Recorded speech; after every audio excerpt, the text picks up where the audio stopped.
Hi students, मैं हूं राजेंद्र पटेल और आप देख रहे हो मेरी channel learn physics with Rajendra sir. तो आज हमारा टॉपिक है energy stored in a capacitor. तो अगर कोई कैपेसिटर को हम चार्ज करते हैं विथ ए बैटरी तो उसमें एनर्जी स्टोर होती है। तो वो एनर्जी की वैल्यू कितनी होगी, उसका फॉर्मूला क्या होगा, उसके बारे में हम डिस्कस करेंगे। तो आप ये मेरा वीडियो जो है वो पूरा ध्यान से देखिए। To determine the energy stored in this configuration, consider initially two uncharged conductors 1 and 2। अगर हमें एनर्जी स्टोर का फॉर्मूला डिराइव करना है, अगर दो प्लेट है, कंडक्टिंग प्लेट जिसको हम बोल सकते हैं, उसमें कंडक्टर 1 एंड 2 आएगा, तो हम ऐसी कोई दो प्लेट को कंसिडर करें कि जो कि पहले क्या है, अनचार्ज है, उसमें कोई भी चार्ज नहीं है। तो यहाँ पर मैंने दो प्लेट ली है, एक है नंबर 1 प्लेट, एक दूसरा नंबर 2 प्लेट, और दोनों जो है वो क्या है, अनचार्ज है। Imagine next a process of transferring charge from conductor 2 to conductor 1 bit by bit so that at the end conductor 1 gets charge Q। अब हम यहाँ के क्या करेंगे कि हम ऐसा एज्यूम करते हैं कि चार्ज जो है वो कंडक्टर 2 में से कंडक्टर 1 में जा रहा है, ट्रांसफ़र हो रहा है। दैट मीन्स कंडक्टर 1 पर जो चार्ज जाएगा वो कौन सा होगा, प्लस Q, और 2 में जो भी चार्ज रहेगा वो माइनस Q होगा। क्योंकि according to law of conservation of energy, initially आप देखो यहाँ पर तो कोई भी जात का चार्ज नहीं है, that means net charge is 0। अगर यहाँ से चार्ज का ट्रांसफ़र हुआ और यहाँ पर प्लस Q हुआ तो यहाँ पर उतना ही माइनस Q होना चाहिए कि टोटल सिस्टम में चार्ज कितना रहे, 0 ही रहे। तो by charge conservation conductor 2 has charge minus Q eight the and. अगर चार्ज प्लेट 1 पर चार्ज प्लस Q जितना स्टोर होता है तो 2 पर माइनस Q जितना चार्ज होना चाहिए। In transferring positive charge from conductor 2 to conductor 1 work will be done externally since at any stage conductor 1 is at a higher potential than conductor 2।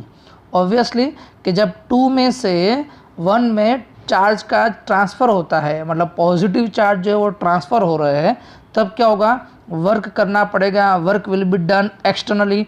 क्योंकि conductor 1 जो है उसका जो पोटेंशियल है वो हायर होगा कंडक्टर 2 के पोटेंशियल से, क्योंकि कंडक्टर 2 पर नेगेटिव चार्ज है, कंडक्टर 1 पर पॉजिटिव चार्ज है। और जब नेगेटिव में से पॉजिटिव मतलब कम पोटेंशियल से हायर पोटेंशियल में जाते हो तब आपको एक्सटर्नल वर्क करना पड़ता है। तो to calculate the total work done, we first calculate the work done in a small step involving transfer of an infinitesimal amount of charge। तो उसके लिए हम क्या करेंगे, टोटल वर्क फाइंड आउट करना है कि भाई टोटल जो चार्ज प्लस Q जितना ट्रांसफ़र हुआ कंडक्टर 2 पर से कंडक्टर 1 पर, प्लस Q जितना चार्ज ट्रांसफ़र हुआ तो उसके लिए टोटल वर्क कितना हुआ वो अगर हमें फाइंड आउट करना है तो उसके लिए पहले हम क्या करेंगे, छोटे छोटे वर्क के टुकड़े कर देंगे और वही वर्क टोटल कितना हुआ वो फाइंड आउट करेंगे। तो उसके लिए क्या करेंगे, हम छोटा सा charge, small amount of charge को ट्रांसफ़र करने के लिए, फॉर एग्जांपल dQ या फिर डेल्टा Q आप बोल सकते हो, तो डेल्टा Q जितना चार्ज ट्रांसफ़र करने के लिए कितना वर्क करना पड़ा, सपोज dW है तो dQ जितना चार्ज ट्रांसफ़र करने के लिए अगर dW वर्क करना पड़ता है तो टोटल चार्ज ट्रांसफ़र करने के लिए कितना वर्क करना पड़ेगा उसके डिस्कस करेंगे। लेकिन पहले हम क्या करेंगे, छोटे से चार्ज से स्टार्ट करेंगे और उसके बाद वो टोटल वर्क कितना मिलता है उसके बारे में बात करेंगे। तो यहाँ पर consider the intermediate situation when the conductor 1 and 2 have charges Q dash and minus Q dash respectively. यहाँ पर एक कुछ सपोज इनिशियली तो कंडक्टर 1 कंडक्टर 2 दोनों अनचार्ज है। क्या हुआ, कंडक्टर 2 में से कंडक्टर 1 पर चार्ज जाना स्टार्ट हो गया, ट्रांसफ़र जो है वो स्टार्ट हो गया। अब क्या होगा कि आफ्टर सम टाइम वो सिचुएशन हमें एज्यूम करनी है कि जो कंडक्टर 2 है उस पर मान लो कि चार्ज Q डैश है, मतलब माइनस Q डैश है, और कंडक्टर 1 पर चार्ज कितना हुआ है, प्लस Q डैश है। तो सिचुएशन कुछ ऐसी होगी कि जो नेगेटिव है, मतलब कंडक्टर 2 है, वहाँ पर चार्ज माइनस Q डैश है। आप देख रहे हो कि ये जो प्लेट 1 है वहाँ पर चार्ज Q डैश है और अगर मुझे इसमें से इसमें डेल्टा क्यू डैश जितना चार्ज जो है वो ट्रांसफ़र करवाना है, तो उसके लिए वर्क कितना करना पड़े, डी डब्ल्यू, वही हमें फाइंड आउट करना है। उसके बाद हम टोटल उसका इंटीग्रेशन कर देंगे। तो at this stage the potential difference V dash between conductors 1 and 2 is Q dash by C. अगर इस स्टेज पर, कौन से स्टेज पर, कि जब कंडक्टर 2 पर माइनस क्यू डैश जितना चार्ज है, कंडक्टर 1 पर चार्ज क्यू डैश है, और उस वक्त ये जो दोनों प्लेट है उसके बीच का जो पोटेंशियल डिफरेंस है, अगर हम उसको वी डैश लेते हैं तो वो वी डैश की वैल्यू कितनी होगी, क्यू डैश डिवाइड बाय सी। क्योंकि जो रिलेशन है वी क्यू एंड सी का, तो वो कौन सा है, v is equal to Q by C. लेकिन यहाँ पर पोटेंशियल अगर वी डैश लेते हो, चार्ज अगर क्यू डैश है, तो वी डैश बराबर Q dash divide by C लिख सकते हो आप। Next, imagine that a small charge delta Q dash is transferred from conductor 2 to conductor 1। तो अगर हम डेल्टा क्यू, इतना स्मॉलेस्ट अमाउंट जितना चार्ज जो है वो ट्रांसफ़र हो रहा है, तो उसके लिए वर्क कितना करना पड़ेगा।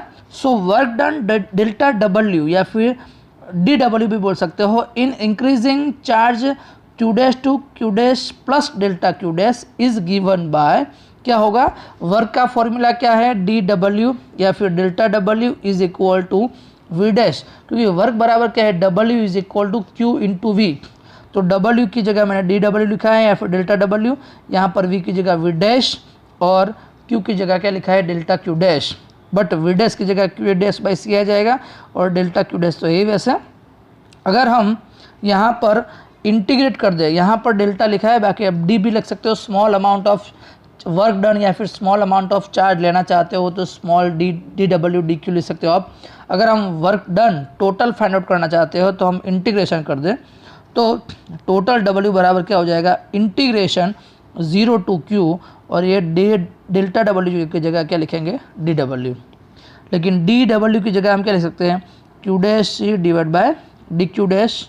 यहाँ पर आप देख सकते हो Q dash divide by C, और यहाँ पर डी क्यू डैश आएगा। एक्चुअली मैंने यहाँ पर डी क्यू लिखा है लेकिन क्यू डैश लिख सकते हो आप। अब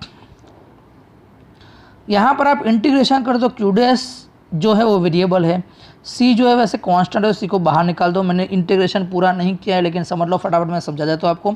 सी को बाहर निकाल दो क्योंकि कांस्टेंट है, क्यू डैश रहेगा, क्यू डैश जो है वेरिएबल है, क्यू डैश का इंटीग्रेशन होगा क्यू स्क्वायर बाय 2। अब क्यू स्क्वायर बाय 2 लिमिट कौन सी आएगी, 0 टू क्यू। आप लिमिट पुटअप करते हो तो आंसर टोटली कितना आ जाएगा, क्यू स्क्वायर बाय सी, और आगे 1 बाय सी तो था ही, तो टोटल आंसर कितना आ जाएगा, W is equal to Q square by 2c। तो ये हो गया वर्क। अगर कंडक्टर 2 में से कंडक्टर 1 में टोटल Q जितना चार्ज ट्रांसफ़र करवाना है तो टोटल वर्क कितना मिलेगा, W is equal to Q square by 2c। अगर वो दो प्लेट के हिसाब से जो कैपेसिटेंस बनता है उसकी वैल्यू C है तो यही जो वर्क होगा वो एनर्जी में स्टोर होगा कैपेसिटर में। तो एनर्जी बराबर हम क्या लिख सकते हैं, U is equal to Q square by 2c। और अगर Q की बराबर CV पुटअप करते हो तो दूसरा फॉर्मूला क्या हो जाएगा, 1/2 CV स्क्वायर भी हो जाएगा, और तीसरा फॉर्मूला क्या हो जाएगा, 1/2 QV।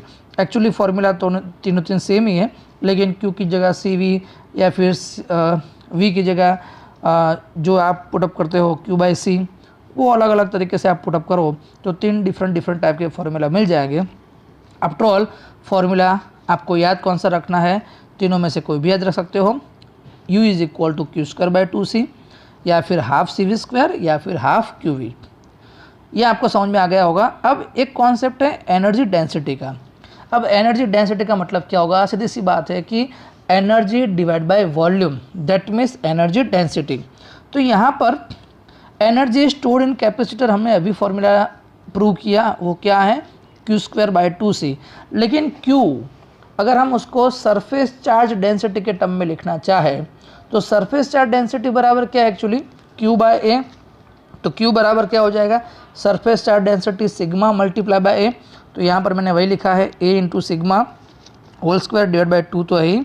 और C की जगह यहाँ पर फॉर्मूला क्या था, पैरेलल प्लेट कैपेसिटर के हिसाब से epsilon not A divide by D।